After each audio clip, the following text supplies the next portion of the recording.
In this video, I want to help you decide how many grafts you might need if you are considering getting a hair transplant. And this is the most common question I get as a hair transplant surgeon. Patients ask, "Doc, how many grafts do I need?" And the answer depends on two simple things. Number one, how good the patient's donor area is. And number two, how much surface area we need to cover with hair. A bigger surface area to cover will mean more grafts are needed, of course. But the issue is when patients ask how many grafts they need after sending me a picture of their hair. Often a very poor quality image, very blurry and with limited view of the whole scalp. And that's why in-person assessments are crucial for giving exact graft number estimates. The reason why an in-person assessment is so helpful is because number one, we can draw on the hairline. A lower hairline will give more surface area to cover and therefore require more grafts. The size of the patient's head, which I know is something that people don't think about, but people do have different size heads.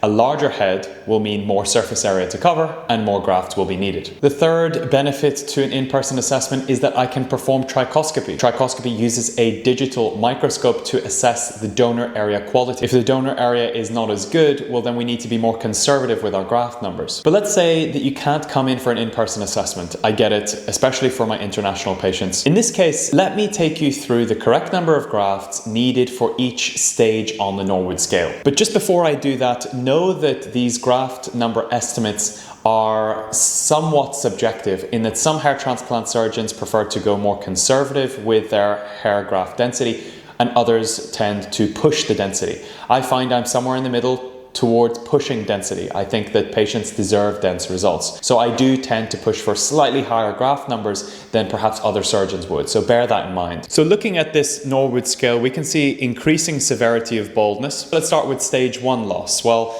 this patient is not a candidate for hair transplant surgery in my opinion. I think everyone would agree. Well, what about stage 2 loss? Well, some of my colleagues actually don't operate on Norwood 2 stage patients either, but I do. I believe a small flattening of the corners there can do a world of benefit for the patient. If density is good elsewhere, we need to match that. These patients usually need about 1,500 grafts in total. 750 grafts either corner usually does the trick. This is the patient of mine to show in as example. This is the exact number of grafts we used. We packed 750 grafts either side of the corners of this patient via FUE and delicately created a nice natural soft hairline as you can see here. What about Norwood 3 stage loss? This is essentially more severe recession compared to Norwood 2, requiring more grafts. I tend to opt for about 2,000 to 2,500 grafts for Norwood 3 patients. A perfect example of a Norwood 3 patient is actually my own case. You can see I was showing Norwood 3 thinning and I had 2,200 grafts used to fill in those areas nicely. We have Norwood 3 vertex here, which is simply Norwood 3 loss with some crown thinning as well. Now, graft number estimates massively depend on just how big that crown really is, but it's likely that for this gentleman here,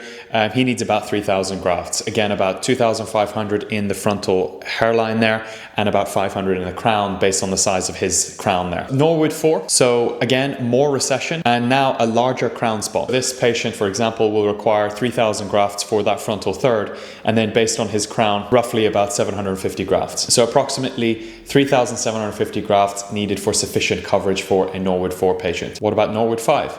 Again, 3,000 grafts are needed in that frontal third, and then something closer to about 1,500 grafts in the crown to give a total of 4,500 grafts. Here's an example of a patient of ours with Norwood 5 loss who achieved full restoration. Norwood 6, so getting much more advanced now. Again, we would use 3,000 grafts to rebuild that frontal third. The mid-scalp I find requires about 1,000 grafts to rebuild and then 2,000 grafts to rebuild a somewhat large crown as is shown here in this cartoon image. So that gives 6,000 grafts in total for this Norwood 6 patient. And to be honest with you, density is challenging to build in these Norwood 6 and Norwood 7 patients because there's no native hair to help us out. One thing I always tell these patients is that they may require future procedures to boost density after the initial one. So what about Norwood 7? So Norwood 7 is the most advanced form of hair loss that we see. And the challenging thing with Norwood 7 patients is that they not only require grafts on the top of their scalp, but we also need to rebuild those parietal areas there that have often dipped down. There's often crown dipping too, so we need to rebuild the bottom of the crown there.